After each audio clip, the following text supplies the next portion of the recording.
Bismillahirrahmanirrahim. Assalamualaikum warahmatullahi wabarakatuh. Rabbi syrah li sadri wa yassir li amri wahlul 'uqdatam min lisani yafqahu qawli. Ma ba'd, para sahabat yang dirahmati Allah Subhanahu wa taala dimanapun berada, semoga rahmat lindungan Allah tercurah untuk kita semua. Dan kita doakan Indonesia menjadi negeri yang baldatun thayyibatun rabbun ghafur. Amin amin ya rabbal alamin. Sahabat semuanya, hari ini kita disibukkan dan dihebohkan dengan musibah yang menimpa saudara kita pedagang es, juga cobaan yang menghampiri Gus Miftah. Kalau saya cuma melihat dari cara pandang yang berbeda, kelak kisah ini akan menjadi kisah perjalanan spiritual yang menginspirasi kita semua, baik itu kepada pribadi Gus Miftah, juga kepada pribadi pedagang es keliling beserta keluarganya. Kejadian ini coba kita mengambil hikmah bahwa di setiap kejadian pasti ada rahasia yang Allah sembunyikan. Tergantung bagaimana cara kita memandang masalah yang sedang kita lihat atau kita hadapi hari ini. Maka ada dua konsep kisah menginspirasi yang coba saya sampaikan. Semoga ini menjadi iktibar, renungan untuk diri kita masing-masing maupun keluarga kita.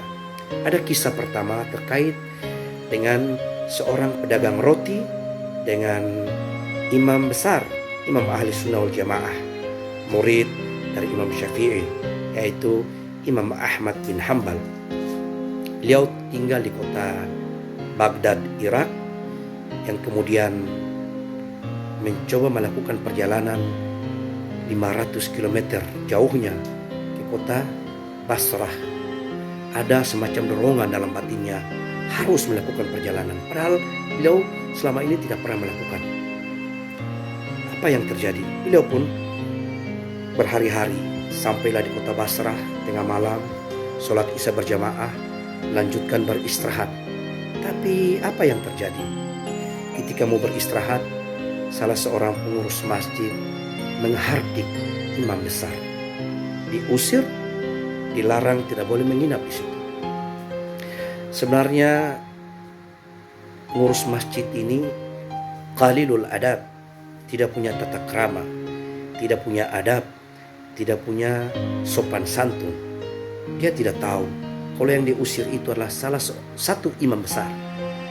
Itu pandangan kita, pandangan manusia yang dhaif, yang lemah. Kenapa seorang marbot masjid mengusir imam besar yang alim allamah? Ternyata di balik kejadian ini ada hikmah. Imam besar bisa bertemu dengan seorang pedagang roti yang puluhan tahun memohon kepada Allah agar dipertemukan dengan imam ini. Doa, doa, doa, tawakal ala Allah, Allah ijabah.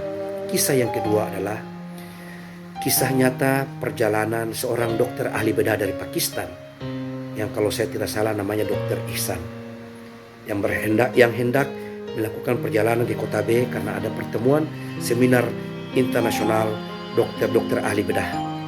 Dalam perjalanan, pesawat ini mengalami kerusakan mesin.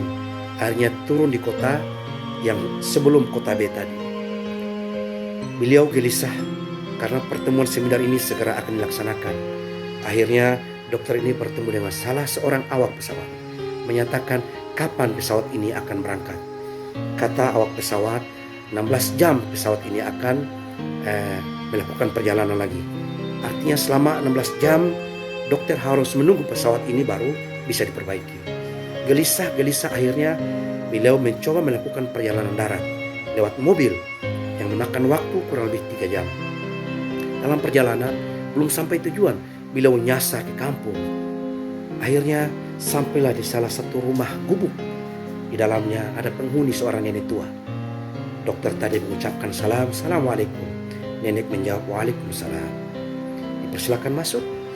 Kemudian nenek ini menyatakan, wahai tuan, Tuan ini Ibnu Sabil, maka saya harus wajib menolong. Diberikan makan, diberikan minum. Lalu si dokter pun ucapkan terima kasih. Si nenek menjawab, alhamdulillah saya selama ini semua permohonan saya kepada Allah selalu Allah ijabah.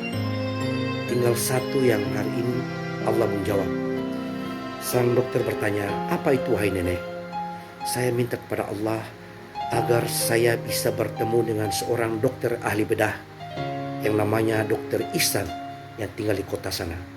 Karena cucu saya ini sudah lama sakit lumpuh dan hanya dokter itulah yang mampu untuk mengobati cucu saya ini.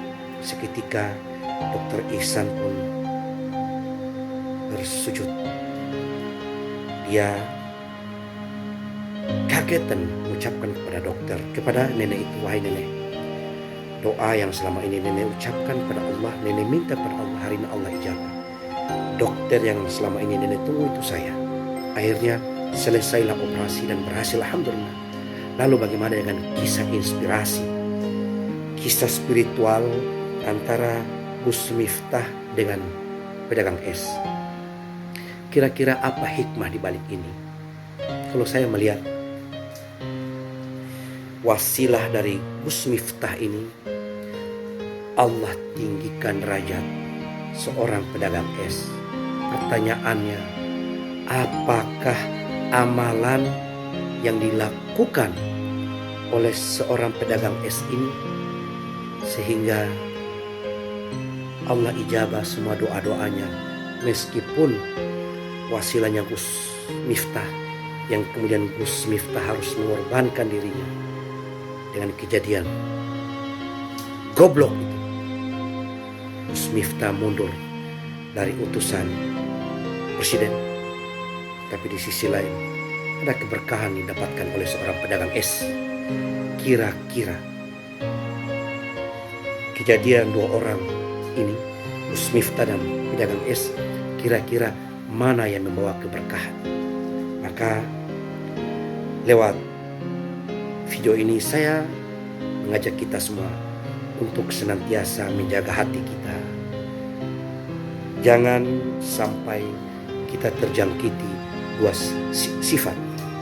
Sifat ini kita bisa distempel sebagai manusia atau makhluk yang sombong. Pertama, menolak kebenaran. Kedua, merendahkan orang lain. Semoga ini menginspirasi kita semua. Allah jaga hati kita, Allah jaga kita, keluarga kita, dan kita tergolong orang yang selalu mendapatkan keberkahan. Wal afu minkum. Assalamualaikum warahmatullahi wabarakatuh.